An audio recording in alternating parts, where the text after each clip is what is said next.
మీ business ఏదైనా మీ ఊర్లో promotion చేయాలంటే అది సుమన్ టీవీతోనే సాధ్యం. ఇప్పుడే సంప్రదించండి.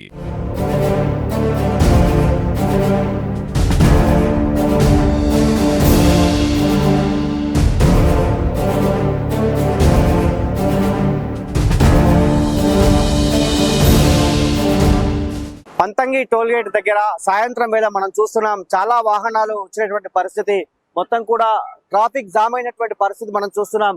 మొత్తం ఈవినింగ్ నుంచి చాలా వెహికల్స్ అయితే రావడం జరుగుతుంది, వెళ్ళినటువంటి పరిస్థితి మనం చూసినటువంటి సందర్భంలో మొత్తం కూడా 16 టోల్ బూత్లు ఉంటే అందులో 13 టోల్ బూత్లు విజయవాడ వైపు వెళ్తున్నటువంటి పరిస్థితి మనం చూస్తున్నాం. అందులో మొత్తం కూడా దరిదాపు ఒక 1/2 కిలోమీటర్ మేర ట్రాఫిక్ కూడా జామ్ అయినటువంటి పరిస్థితి మనం చూస్తున్నాం. ఎక్కడ కూడా ఇబ్బంది కలగకుండా ఏర్పాటు చేసినప్పటికీ భారీగా ఆంధ్రప్రదేశ్ రాష్ట్రానికి తరలి వెళ్తున్నారు. సంక్రాంతి వేళ సంక్రాంతి పండుగ జరుపుకోవడానికి ఆనందంతో వెళ్తున్నారు. చాలా వాహనాలు బారులు తీరినటువంటి పరిస్థితి, మొత్తం 13 టోల్ బూత్ల దగ్గర కూడా బారులు తీరినటువంటి పరిస్థితి మనకు కనిపిస్తుంది, స్పష్టంగా మనం చూస్తున్నాం. ఈవినింగ్ సాయంత్రం ఉదయం నుండి కూడా ఎన్నో వాహనాలు వచ్చాయి. సాయంత్రం వేళ మాత్రము ఈ వాహనాల రద్దీ అయితే పెరిగినటువంటి పరిస్థితి మనం చూస్తున్నాం. ఎక్కడ కూడా ఇబ్బంది కలగకుండా ఇటు ట్రాఫిక్ గానీ, అదేవిధంగా లా అండర్ గానీ, టోల్ బూత్ గానీ చాలా ఏర్పాట్లు అయితే చేసినటువంటి పరిస్థితి. ఏది ఏమైనప్పటికీ మొత్తం కూడా పంతంగి టోల్ గేట్ వద్ద చూసినటువంటి సందర్భంలో చాలా వాహనాలు వస్తున్నటువంటి పరిస్థితి. మొత్తం 13 టోల్ బూత్ల వద్ద ఏర్పాటు చేశారు. 13 టోల్ బూత్ల వద్ద కూడా 3 సెకండ్లకు ఒక వెహికల్ పంపించినప్పుడు కూడా భారీగా ట్రాఫిక్ జామ్ అయిందని చెప్పవచ్చు. మొత్తం కూడా చౌటుప్పల్ నుండి ఇక్కడ వరకు కూడా జామ్ అయినటువంటి పరిస్థితి. అదేవిధంగా ఎల్బీ నగర్ లో కూడా చాలా జామ్ అయిందని చెప్తున్నారు. మొత్తానికి పంతంగి టోల్ గేట్ వద్ద ఎటు చూసినా కూడా వాహనాలతో నిండిపోయినటువంటి పరిస్థితి. వివిధ ప్రైవేటు వాహనాలే కావచ్చు, అదేవిధంగా ఆర్టీసీ బస్సులే కావచ్చు, అదేవిధంగా చాలా వాహనాలు ఉన్నటువంటి పరిస్థితి. ఎక్కడ చూసినా కూడా వాహనాలతో నిండి ఉన్నటువంటి పరిస్థితి మనం చూస్తున్నాం. మొత్తం దరిదాపు చూస్తున్నటువంటి సందర్భంలో దరిదాపు చాలా దూరం వరకు వాహనాలు అయితే నిలిచిపోయినటువంటి పరిస్థితి మనకు కనిపిస్తుంది.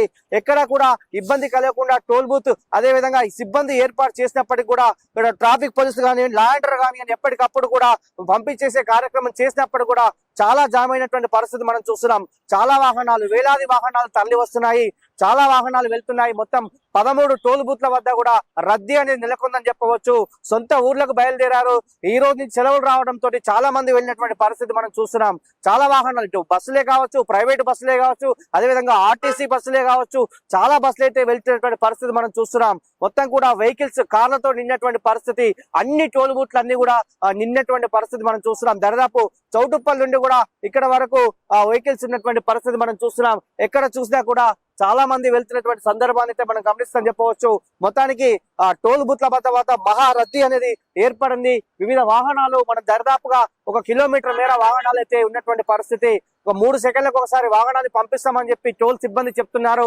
ఎట్టి పరిస్థితుల్లో కూడా అక్కడ కూడా ఈ వెహికల్స్ ఆగనేయకుండా కూడా చేసినటువంటి పరిస్థితి. ఎప్పటికప్పుడు కూడా పంపించేస్తున్నారు టోల్ బూత్ సిబ్బంది. చాలా మంది కూడా ఇక్కడ పనిచేస్తున్నారు సిబ్బంది, అదేవిధంగా ట్రాఫిక్ సిబ్బంది కావచ్చు, లా అండర్ సిబ్బంది కావచ్చు, ఎప్పుడు కూడా ఇక్కడే ఉండి చూసి ఎక్కడ ఇబ్బంది కలగకుండా పంపిస్తేటువంటి. కానీ రాత్రి మాత్రం ఇంకా ట్రాఫిక్ జామ్ అయ్యే అవకాశం స్పష్టంగా కనిపిస్తుందని చెప్పవచ్చు. ఎందుకంటే సాయంత్రం వేళలే ఇన్ని వాహనాలు వస్తాయి, ఇంకా రాత్రి చాలా వస్తాయని చెప్పి ఇక్కడ ఉన్నటువంటి సిబ్బంది చెప్తున్నారు. అదేవిధంగా మొత్తానికి ఇంకా కూడా ఈవినింగ్ టైం కాబట్టి ఇంకా వచ్చే అవకాశం అయితే చాలా స్పష్టంగా కనిపిస్తుందని చెప్పవచ్చు. ఎటు చూసినా కూడా వాహనాలతో నిండి ఉంది.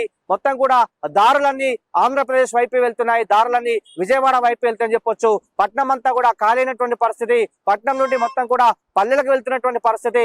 3 రోజులు జరుపుకునే పండుగను ఉత్తేజంగా జరుపుకోవాలి, ఉత్సాహంగా జరుపుకోవాలి. భోగి, మకర సంక్రాంతి, కనుమ పండుగను భోగి మంటలతో, అదేవిధంగా మకర సంక్రాంతిని, అదేవిధంగా ఎడ్ల పందాలు కావచ్చు, అదేవిధంగా కోడి పందాలే కావచ్చు, ఎన్నో సంక్రాంతి పండుగను ఆనందంగా జరుపుకోవాలనే ఉద్దేశంతో చాలా మంది అయితే వెళ్తున్నటువంటి పరిస్థితి టోల్ గేట్ వద్ద కనిపిస్తుంది. ఎక్కడ చూసినా కూడా వాహనాలతో నిండినటువంటి పరిస్థితి. మొత్తం 13 టోల్ బూత్లు ఉన్నాయి. 13 టోల్ బూత్లు అనేవి మొత్తం 13 టోల్ బూత్లు విజయవాడ వైపు పంపిస్తున్నారు. కేవలం 3 మాత్రమే హైదరాబాద్ వైపు పంపిస్తున్నారు. ఈ 16 కూడా చాలా పెద్ద ఎత్తున పంపిస్తున్నటువంటి విషయము. మేడం చెప్పండి, ఎక్కడికి వెళ్తారు మేడం? మేము భీమవరం వెళ్తాం. పండుగకి వెళ్తున్నారు. అవును. ఎలా సెలబ్రేట్ చేస్తారు? సార్ చెప్పండి. Happy Sankranti to everyone. Drive safe. చాలా మంది ర్యాష్ డ్రైవ్ చేస్తున్నారు. కొంచెం అది చెప్పండి అందరికి, సేఫ్ గా వచ్చేయండి. Happy Sankranti everyone. Bye. Take care. నుండి పల్లెలకు మాత్రము బారులు తిరిగినటువంటి జనాలు వెళ్తున్నారు. అటు ఆర్టీసీ బస్సులు, ఇటు ప్రైవేట్ వెహికల్, అటు సొంత వాహనాల్లో కూడా మొత్తం కూడా వెళ్తున్నటువంటి సందర్భం మనం చూసినటువంటి విషయం అని చెప్పవచ్చు. ఇది ఇక్కడ ఎవరైనా వరుణ్తో శరత్, పంతంగి టోల్ గేట్.